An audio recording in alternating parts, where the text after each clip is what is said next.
Oi, kau yang lagi nonton, jangan lupa kau subscribe. Terus kau like, bila perlu kau share. Oke, thanks, bye.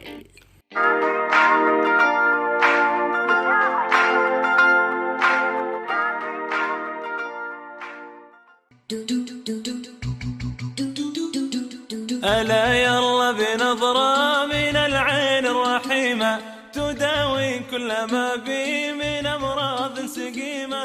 ألا يلا بنظرة. Syekh Jamaluddin adalah tokoh abad ke-19 yang diyakini oleh masyarakat sekitar sebagai orang yang membuat pelabuhan Merak selama pada peristiwa tsunami Krakatau yang melanda Banten seabad yang lalu. Suasana yang nyaman di pondok sekitar Syekh Jamaluddin di area pelabuhan Merak banyak dikunjungi para peziarah. Makam ini berada di atas bukit yang lokasinya berada tak jauh dari dermaga 3 pelabuhan Merak. Setiap malam Jumat, pengajian digelar di pondok yang berada hanya beberapa meter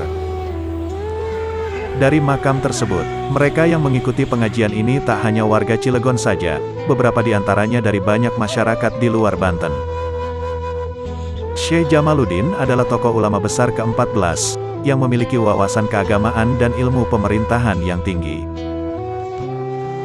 Syekh Jamaluddin adalah cucu dari Syekh Maulana Malik Israil, salah satu Dewan Wali 4 yang terbentuk Wali Songo.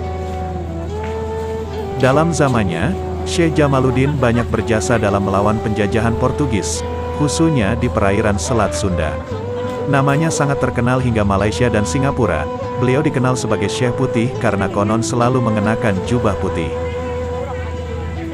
Makam Syekh Jamaluddin adalah salah satu makam yang dijadikan wisata religi. Ini banyak mendapatkan dukungan dan bantuan, baik moral ataupun material dari berbagai pihak, yang diantaranya dari pemerintah Cilegon dan para perusahaan yang berada di sekitar.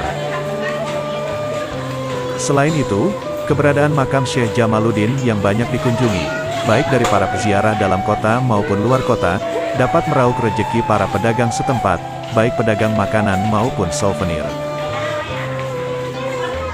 Setiap kegiatan keagamaan, seperti Maulid Nabi Besar Muhammad, di pondok makam Syekh Jamaluddin mengadakan berzikir bersama, guna melestarikan budaya positif. Ribuan masyarakat berbondong-bondong baik undangan para alim ulama.